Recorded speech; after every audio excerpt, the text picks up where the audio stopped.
चलिए बोर्ड पे देखिए, इधर आपको त्रिकोणमिति का पूरा कांसेप्ट पढ़ाया गया, याद करिए थोड़ा। एक कंपाउंड एंगल, क्या चीज? Compound angle. कंपाउंड एंगल के बाद पढ़ाया गया था ट्रांसफॉर्मेशन एंगल, क्या चीज? Transformation angle. ट्रांसफॉर्मेशन एंगल के बाद मल्टीपल एंगल, क्या चीज? Multiple angle. मल्टीपल एंगल के बाद आपको पढ़ाया गया था सब मल्टीपल एंगल। इतनी त्रिकोणमिति का फार्मूला आपको याद होना चाहिए। तब उसके बाद त्रिकोणमिति का अगला टॉपिक है हमारा त्रिकोणमिति इक्वेशन। क्लियर? त्रिकोणमिति इक्वेशन हम लोग देखेंगे कि निकालते कैसे हैं। बात को समझिए पहले। इस इक्वेशंस को पढ़ने से पहले हम कुछ सूत्र याद दिला देना चाहते हैं, जैसे sin c प्लस d या sin c माइनस d वाला दो गो। बस थोड़ा याद करिएगा, क्या होता है 2 into sin c plus d by 2 into cos d by 2 cos c minus d by 2। दूसरा देखिए sin c minus sin d 2 into cos c plus d by 2 into sin c minus d by 2। और दो formula cos c minus cos d, पहले plus वाला देखते हैं। Clear? 2 into cos c plus d by 2 into cos c minus d by 2। याद है ना ये फार्मूला? एक और होता है माइनस में, किसमें? माइनस में। ध्यान दीजिएगा इधर, take cos c minus cos अगर c पहले है तो माइनस लगेगा, b पहले रहेगा तो माइनस लगाने की जरूरत नहीं है। तो 2 into sin c plus d by 2 into sin c minus d by 2। ये फार्मूला थोड़ा त्रिकोणमिति इक्वेशन में आपका प्रयोग किया जाएगा। और क्या जानकारी होना चाहिए त्रिकोणमिति इक्वेशन से पहले, तो ध्यान दीजिए इधर एक ग्राफ, क्या चाहिए? Graph of sine function. कौन सा फंक्शन पढ़े हैं लोग? है ना? आगे क्या पता होना चाहिए हमको? ग्राफ ऑफ कोसाइन, क्या चाहिए? Cosine function. उसके बाद आगे क्या ग्राफ पता होना चाहिए? तो ग्राफ ऑफ टेंजेंट फंक्शन, क्या चाहिए? Tangent function. अब देखिए ये ग्राफ पढ़ चुके हैं, ये ग्राफ पढ़ चुके हैं, है ना? आपको बताया गया था वहां पे हम पढ़ाते समय तो ही ग्राफ बताया था। ध्यान से देखिए, टेक साइन और कोसाइन का। अब यहाँ पे सीखेंगे लोग टेंजेंट का ग्राफ क्या होता है। कंप्लीट है? ताकि ये इक्वेशन समझे हम लोग। तो थोड़ा सा दो इक्वेशंस के बारे में हम अभी बता दे रहे हैं। यहाँ पे हेडिंग देखिए आप, ग्राफ ऑफ साइन फंक्शन। कौन सा? देखिए ध्यान से, किसका graph? Graph of sine function. Clear? अब साइन फंक्शन का ग्राफ आपको याद होना चाहिए, आपको बताया गया था। जैसे आइए हम खींच के दिखाते हैं। अब यहाँ पे कैसे होता है इससे मतलब नहीं है, आपको डायरेक्ट ग्राफ का चित्र दिखेगा। ठीक? आप पीछे के वीडियो पलट के देख सकते हैं कि ग्राफ बताया गया था कि नहीं। देखिए पहले साइन फंक्शन का ग्राफ, किसका ग्राफ? साइन फंक्शन का ग्राफ। देखिए इधर, ठीक? यह वैल्यू x डैश है ना, y डैश, याद है ना? यह हो गया 0। साइन थीटा का अधिक से अधिक मान 1 होता है, ये आपको बताया गया होगा। ये बात याद होनी चाहिए आपको। साइन थीटा का कम से कम वैल्यू क्या होना चाहिए? -1। कितना? -1। ध्यान से देखिए, इसलिए आपको एक शर्त पता होगा या याद भी होगा कि साइन थीटा का जो मान होता है, देखिए ध्यान से, -1 से लेकर ठीक कहां तक? 1 तक होता है ना? याद है? अब आइए इस पे आ गया 0। 0 के बाद क्या आता है? पाई बाई 2, है ना? पाई बाई 2 के बाद का वैल्यू बता सकते हैं लोग? पाई। उसके बाद का वैल्यू 3 पाई बाई 2। उसके बाद का वैल्यू 2 पाई। याद करिए, उसके बाद का वैल्यू 5 पाई बाई 2। उसके बाद का वैल्यू बोलिए 3 पाई। उसके बाद का 7 पाई बाई 2, है ना? आप एक बात समझिए पहले, यहाँ पे थोड़ा ग्राफ सही तरीके से हो, इसलिए इस लाइन को हम लोग इस तरीके से ड्रॉ कर देंगे ताकि इस लाइन से ऊपर ना जाए। ध्यान से देखिए, डॉट डॉट लाइन से। कैसा लाइन से? डॉट डॉट लाइन से। नीचे वाला को भी कर देंगे इस तरीके से। देखिए इधर डॉट डॉट लाइन से। क्लियर है ना? दिख रहा है ना? ठीक? आप इसमें एक काम करिए, एक वैल्यू को ऊपर लिखिए तो एक वैल्यू को नीचे। जैसे मान लीजिए आया, ठीक? अच्छा ऐसा कोई दिक्कत नहीं है, हालांकि ग्राफ की समय क्रॉस चल जाएगा लाइन, इसलिए हम बोल रहे हैं। लेकिन आप देखिए, चलिए ग्राफ खींचते हैं। जरूरी नहीं है कि प्लस की तरफ हो, ये माइनस की तरफ भी होगा, लेकिन ग्राफ अभी आपको क्या दिखाया जाएगा? पॉजिटिव। कैसा? पॉजिटिव। हम लोग को पता है साइन में 0 डिग्री का मान क्या होता है? 0। क्या होता है? 0। अब इसके बाद हमारा साइन थीटा का मान ये तो 1 चाहिए, नहीं तो -1, तो 1 लिया जाए तो साइन का 90 डिग्री पर मान क्या होता है? 1, यानी इसके सामने है ना। उसके बाद 180 डिग्री पर 0, उसके बाद 3 पाइप आपकी बार क्या मिलेगा? देखिए घटते जाइए 1 -1, पहले 1 मिल गया ना, तो है पर 0, तो है पर -1, इसके सामने आ जाइए, फिर है पर 0 मिलेगा, है पर क्या मिलेगा? 1, फिर है पर 0 मिलेगा, है पर क्या मिलेगा? -1, इसके सामने। अब यह ग्राफ इस तरीके से खिंचाता है, ध्यान दीजिए इधर। ठीक, नागिन डांस क्या करेगा? ये कौन सा डांस? ठीक, बारात में देखे हम लोग कभी बिना डीजे का लगता सब हिलने। Yes sir. हाँ, यह ग्राफ है हमारा। किसका ग्राफ है? हाँ, नागिन डांस मतलब साइन फंक्शन। क्लियर? एक है सूत के नाच रहा है, काची का के सूत के मतलब जमीन पर देखिए हय्या अक्ष हम लोग क्या बोलते हैं? क्षैतिज अक्ष। तो क्षैतिज मतलब कहां से शुरुआत किया? सूत के जमीन पर से। एक मतलब लोट के डांस कर रही है, ऐसे ऐसे जमीन पर। नागिनो डांस दो प्रकार का होता है, एक खड़ा खड़ा एगो लोट के, तभी लोट के है। अब आइए दूसरा ग्राफ, चलिए ध्यान दीजिए इधर। इक्वेशंस को लिया चलेंगे, तुम्ही को याद रखना। सूर्या को देखिए, लक्ष्मी पूजा कर लो, मस्त डांस किया एकदम। आगे देखिए, आगे ग्राफ ऑफ काचे कोसाइन फंक्शन। कौन सा फंक्शन? हाँ, अब आइए ध्यान दीजिए, और किसका? Sine function. किसका? Sine function. अब यहाँ पे दिमाग में आ रहा होगा, ये ग्राफ दोबारा बता दिया है। टेना एक बार और पढ़ाया गया था स्टार्टिंग में वहां, लेकिन यहाँ पे ग्राफ जरूरी है क्योंकि इक्वेशन पढ़ना हम लोग। ठीक, और समीकरण का ही हम लोग देखिए ध्यान से ग्राफ खींच सकते हैं। आप लोगों को 10th क्लास में बताया गया होगा कि 2 चर वाला रैखिक समीकरण का ग्राफ, 1 चर वाला रैखिक समीकरण ग्राफ, यहाँ पे त्रिकोणमिति इक्वेशन का ग्राफ। क्लियर? आइए यहाँ पे लिखा गया कोसाइन। क्या चीज? कोसाइन। बोर्ड पे देखिए इधर क्या लिखा गया? कोसाइन। तो कोसाइन का भी जो वैल्यू होता है डेट इज -1 से लेकर कहां तक? 1 के बीच में होता है। अब यह बात का प्रमाण कहां मिलेगा हमको? तो आप जाके देखिए, स्टार्टिंग में बताया गया होगा। ठीक, वृत्त का सर्कल पर 0 डिग्री का वैल्यू और 90 डिग्री का वैल्यू प्रूफ किया गया होगा। बाकी जो वैल्यू होगा त्रिकोणमिति ज्योमेट्री मेथड से प्रूफ किया गया होगा, ज्यामितीय विधि से। याद है सब कि नहीं? 60 डिग्री का, 30 डिग्री का, 45 डिग्री का, ये सब ज्यामितीय विधि। कौन सा विधि? ज्यामितीय विधि। कौन सा? ज्यामितीय विधि। तो ये सब जो वैल्यू लिख रहे हैं, -1 क्या है, +1 क्या है, तो ये ज्यामितीय विधि से प्रूफ किया गया होगा। आपको स्टार्टिंग में बताया गया होगा, स्टार्टिंग में जो 2-3 को वीडियो होगा ना कंपाउंड एंगल से पहले, ठीक, तो वहां ये बताया गया कैसे होता है। अब आते हैं यहाँ पे ग्राफ खींचते हैं। क्या खींचते हैं? ग्राफ। और ये जो नागिन डांस करेगा ये उठ के करेगा। कैसे? उठ के। ठीक, हाँ ध्यान दीजिएगा पहले। हाँ, पहले ग्राफ खींच लेने दीजिए। देखिए यह हो गया वाई अक्ष हमारा। कौन सा? वाई अक्ष। और ये हो गया कौन सा? एक्स अक्ष। कौन सा? एक्स अक्ष। ध्यान दीजिए इधर।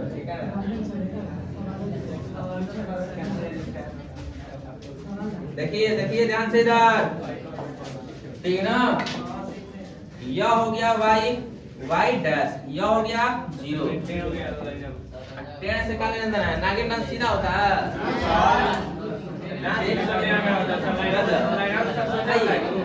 हाँ देखिए है 0, एक बाद क्या आएगा? 90, इसके बाद पाई, इसके बाद बोलिए 3π/2, इसके बाद 2π, इसके बाद 5π/2, इसके बाद 3π, इसके बाद 7π/2, इसके बाद और आगे जा सकते हैं। और ऐसा मत सोचने लगे कि है मैं 4π ही लेने, तो आगे है भाई जो क्रॉस करेगा ना यहाँ पे वो 4π होगा, लेकिन इस लाइन में तो नहीं छोटा है ना। ठीक, आइए फिर उसमें एक वैल्यू दिखाया जाए आपको कैटेगरी। एक का मान ज्यादा ज्यादा कितना हो सकता है? 1। कम से कम कितना हो सकता है? -1। कंप्लीट है। आइए पहले हम लोग ग्राफ खींचने के लिए लाइन ड्रॉ कर देते हैं। ठीक, देखिए ध्यान से, इसके सीधे एक लाइन खींच दीजिए ताकि ये इधर उधर ना भागे। ठीक, स्केल ये स्पेशल पढ़ाई से बनाए हैं।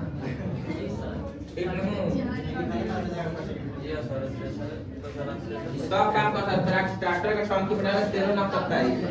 क्या वाले टका तीनों आइए देखिए ग्राफ आइए देखिए इधर यहाँ से कॉस में 1 डिग्री किसका मान होता है? किसका? 0 का ना। तो ये यहाँ मिला हमको। कहाँ मिला? यहाँ। उसके बाद 90 पर cos 90 का मान क्या होता है? 0 0 के सामने। क्लियर? उसके बाद -1 cos में 180 डिग्री का मान कितना होता है? उसके बाद 3 पाई का मान कितना हो जाएगा? 0। उसके बाद 2 पाई का मान कितना हो जाएगा? 1। सीधा सीधा है ना। उसके बाद 5 पाई का मान क्या हो जाएगा? 0। उसके बाद 3 पाई का मान क्या होगा? -1। उसके बाद 7 पाई का मान 0। उसके बाद 4 पाई का मान 1। देखिए 1 1 0 -1 फिर आजिए -1 0 1 फिर आजिए 1 0 -1 फिर आजिए -1 0 1। कंप्लीट हुआ? ये बार बार रिपीट करता है। तो ये ग्राफ आएगा हमारा। देखिए ध्यान से या तो 1 हो गया, 1 के बाद हमारा मिलेगा 0। क्या मिलेगा? 0 के बाद -1 -1 के बाद फिर मिलेगा क्या? 0। फिर 0 के बाद क्या मिलेगा? 1। फिर 1 के बाद क्या मिलेगा? 0। फिर 0 के बाद क्या मिलेगा? -1। फिर -1 के बाद क्या मिलेगा? 0। फिर 0 के बाद क्या मिलेगा? 1। फिर 1 के बाद क्या मिलेगा?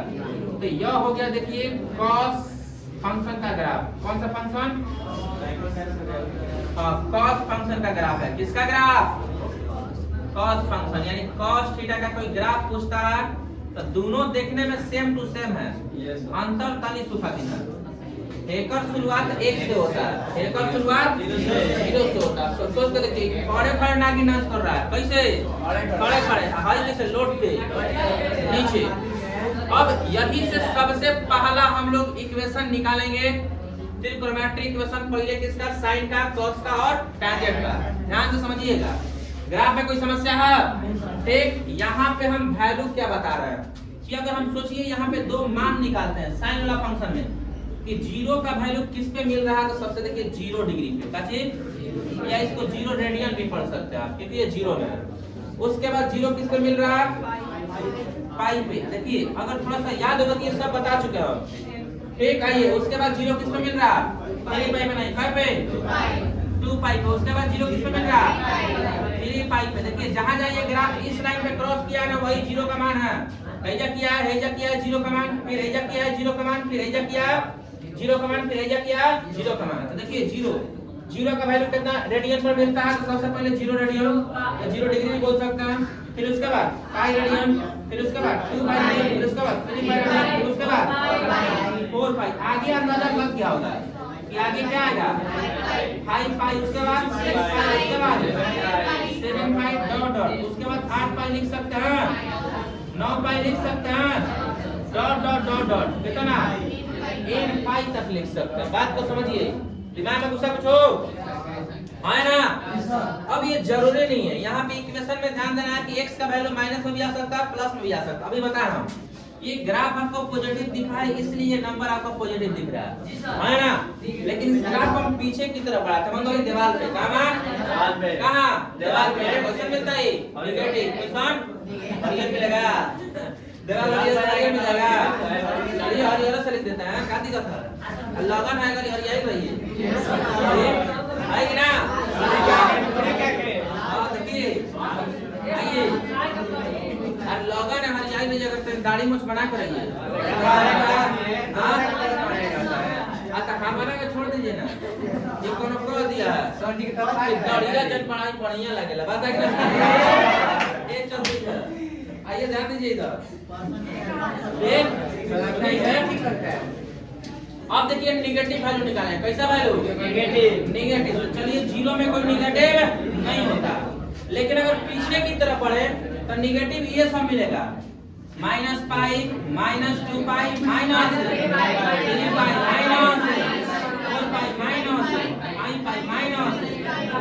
पाई, -6 पाई, -7 पाई, चलिए 9 तक छोड़िए क्योंकि गंगा में हम लोग बात डॉट डॉट डॉट कहाँ डॉट -n पाई तक। बात घुसा दिमाग में। अब यहाँ पे समस्या क्या आएगा? पहले एक बात बताइए ईमानदारी से, क्या ये लिखने में किसी को दिक्कत? 0 उसी को लिखना है जो एक शख्स पे क्रॉस किया होगा। बात घुसा दिमाग में। एक शख्स पे कौन कौन क्रॉस किया है? 0 पाई, 2 पाई, 3 पाई, 4 पाई, 5 5 6 5 डॉट हटा के जाएगा ना, सेम टू सेम पीछे भी बढ़ाएगा तो सही क्रॉस करेगा ये, माइनस में केवल ठीक। अब इन सबको का पूछा जाएगा त्रिकोणमिति इक्वेशन में जब लिखना होगा पहले तो कहीं हाथ ना लिखेंगे, एक को शॉर्ट में बनाया जाए तो ध्यान से देखिए इधर यहाँ पे अब नोट कर देते हैं हम साइन फंक्शन का त्रिकोणमिति इक्वेशन का होगा। टी का मतलब समझ रहे हो ना, त्रिकोणमिति इक्वेशन। यहाँ पर एक सवाल दिया रहेगा यदि एफ का मतलब क्या चाहिए, एफ का मतलब ध्यान दीजिए बात दूसरा दिमाग में, एक मतलब यदि कंडीशन डालेंगे, कंडीशन में ध्यान दीजिएगा। आपको शर्त किसी से मंजूर करा तो हमारी बात मान लीजिए, वहां पे एक का ध्यान दीजिएगा।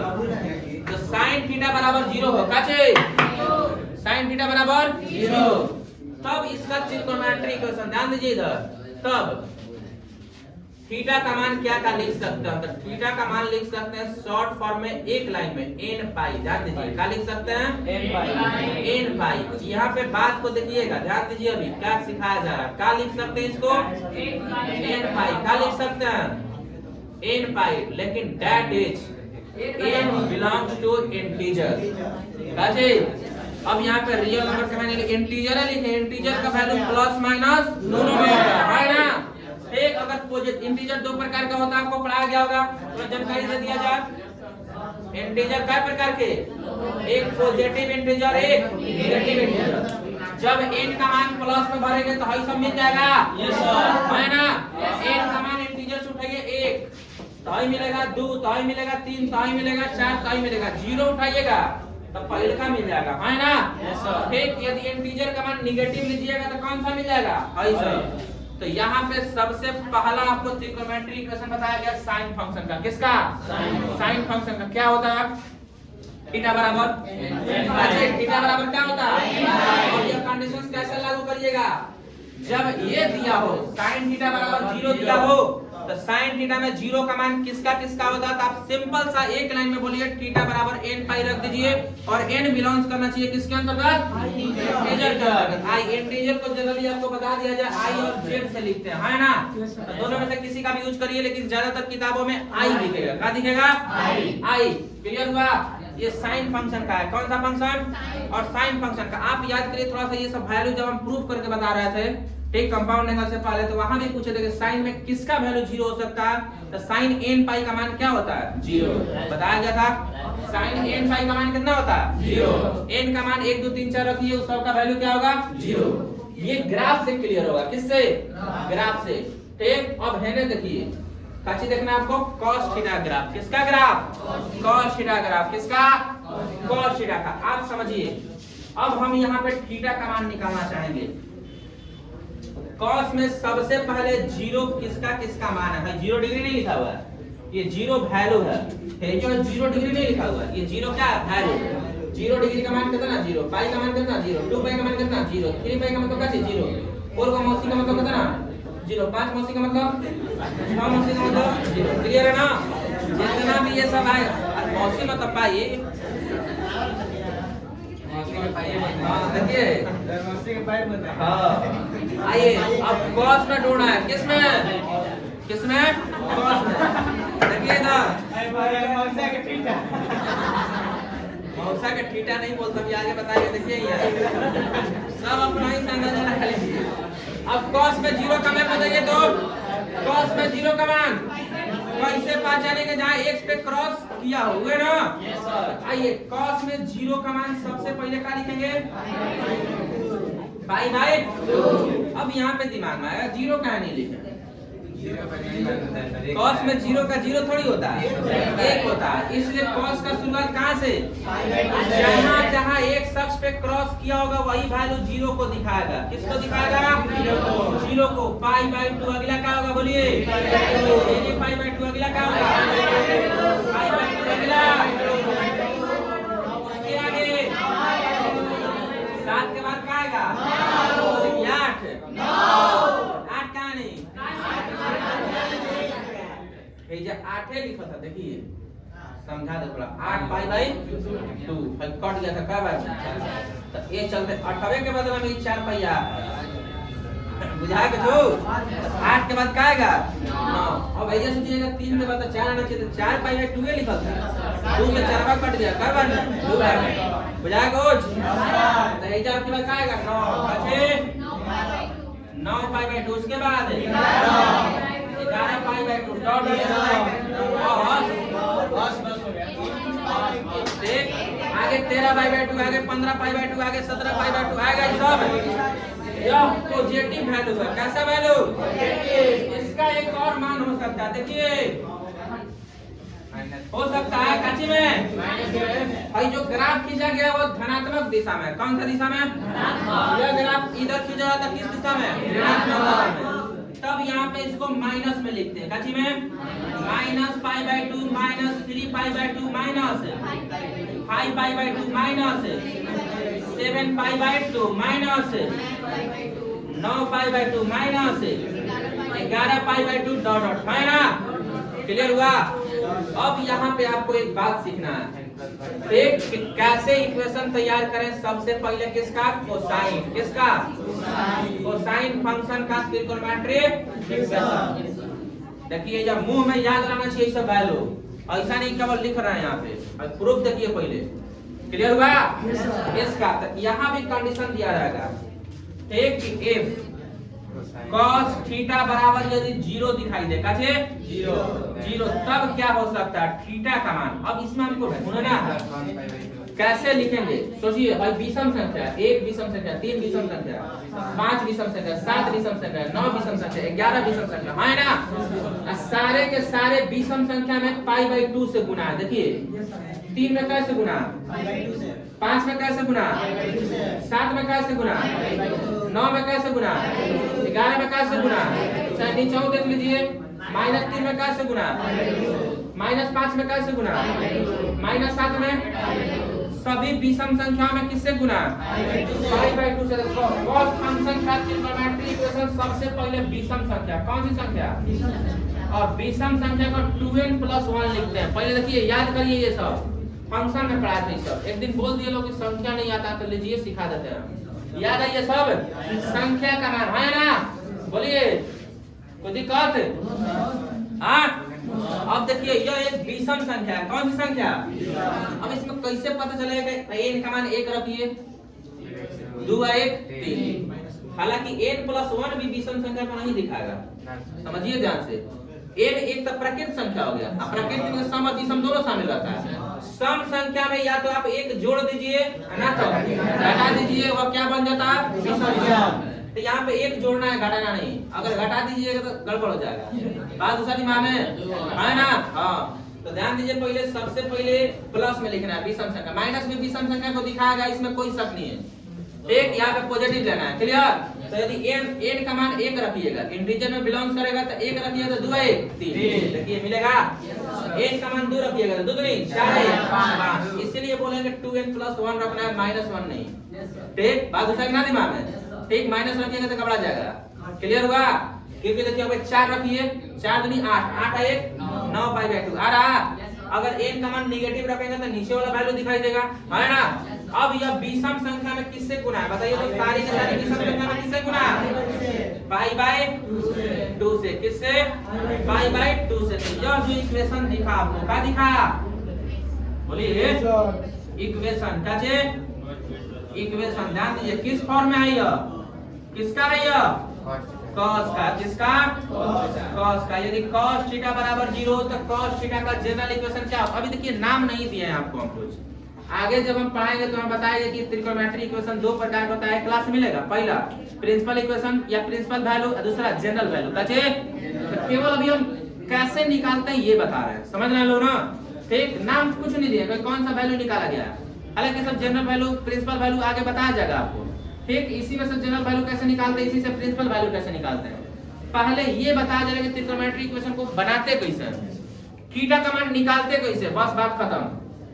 यहाँ पे हम त्रिकोणमितीय इक्वेशन क्या प्रकार का होता है ये हेडिंग नहीं दिए हैं, त्रिकोणमितीय इक्वेशन हेडिंग देकर आपको थीटा का मान कैसे निकाला जाए ये सिखाया जा रहा है। कंप्लीट है ना? बोलिए यहाँ पे कोई नाम दिया है कि कौन सा वैल्यू निकाल रहे हैं हम, जनरल या प्रिंसिपल? जी नहीं, केवल आज का मतलब है कि आप थीटा का मान निकालिए कैसे, बस बात क्लियर।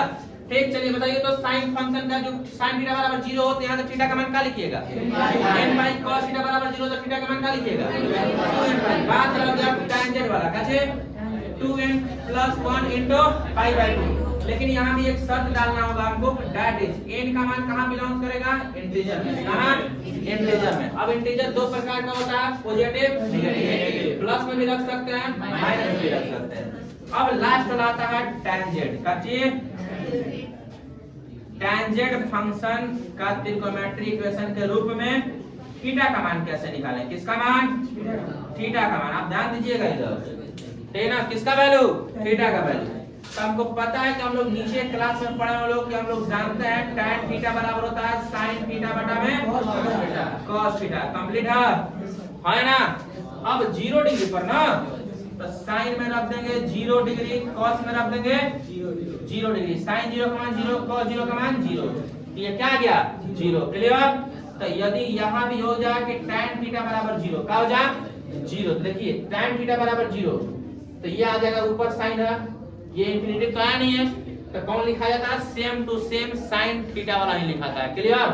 tan थीटा बराबर में 0 हो तो हमको 1 थीटा का मान निकालने के लिए जो मान मिलेगा n पाई मिलेगा। क्या मिलेगा n पाई। केवल विषम संख्या cos में चलता है, बात दूसरा दिमाग में, क्योंकि यह ग्राफ पलट जाता है। समझ रहे हो ना। ठीक, क्योंकि ये विषम संख्या पर क्रॉस करने लगता है और ये कौन संख्या पर क्रॉस कर रहा है, देखिए सम वाला पे कर रहा है। ठीक, tan में भी जब tan का ग्राफ कल बताएंगे तो ये आप देखिएगा। क्लियर हुआ। tan का ग्राफ केवल आज केवल थीटा का मान बता रहे हैं। tan थीटा बराबर 0 तो भी इसका एक इक्वेशन लिखेंगे। ये कौन सा इक्वेशन है इससे मतलब नहीं है, केवल थीटा का मान सिखाया गया है आपको। अब आप दिमाग में डाल लीजिए, कल खुद हेडिंग दे देंगे कि यह सब कौन सा इक्वेशन निकाला गया। आप थीटा का मान निकालना सीख जाइए बस। क्लियर हुआ। ठीक, अब ये तीनों देखिए यहाँ पे थीटा का मान के लिए ठीक n कहाँ बिलोंग करेगा एक इंटीजर में। क्लियर है ना कि दैट इज यहाँ भी n का मान कहाँ से लेंगे हम लोग इंटीजर से। कहाँ से इंटीजर से। तो आप याद करिए ग्राफ के साथ एक ग्राफ बचता आपका क्या चीज टेंजेंट का, जो नेक्स्ट क्लास में आपको बताया जाएगा। ठीक, आइए अब इस पे क्वेश्चंस नहीं, पहले इसको दिमाग में डाल लेते हैं। कंप्लीट हुआ। पहले आप देखिए, सबसे पहले तो ये कुछ फार्मूला याद रहना चाहिए आपको इस चैप्टर के लिए। याद भी है, उम्मीद करते हैं याद होगा। नहीं याद होगा तो बार नहीं करवा देंगे। ठीक भाई, साइन फंक्शन का ग्राफ, साइन फंक्शन का मान कहाँ से कहाँ बिलोंग करता है -1 से। cos का भी मान अंतर इतना है कि भाई अक्ष पे सबसे पहले क्रॉस करेगा है पे, y अक्ष पे पहले क्रॉस करेगा भाई कोना पे एक सबसे। ठीक, अब आज ये इस वजह से हमें सम संख्या वाला वैल्यू मिलता है 0 और ए में विषम संख्या वाला वैल्यू मिलता है 0। ताकि यदि sin थीटा बराबर 0 तो हमको थीटा का मान मिलता है n पाई। बचे n पाई। cos थीटा बराबर 0 तो हमको थीटा का मान क्या मिलता है 2n + 1 इनटू पाई बाय 2। तो tan थीटा बराबर 0 हो तो हमको थीटा का मान क्या मिलेगा n पाई। कंप्लीट हुआ। याद रहेगा है ना। बोलिए ये इतना सारा कॉपी पर नोट हो जाना चाहिए। और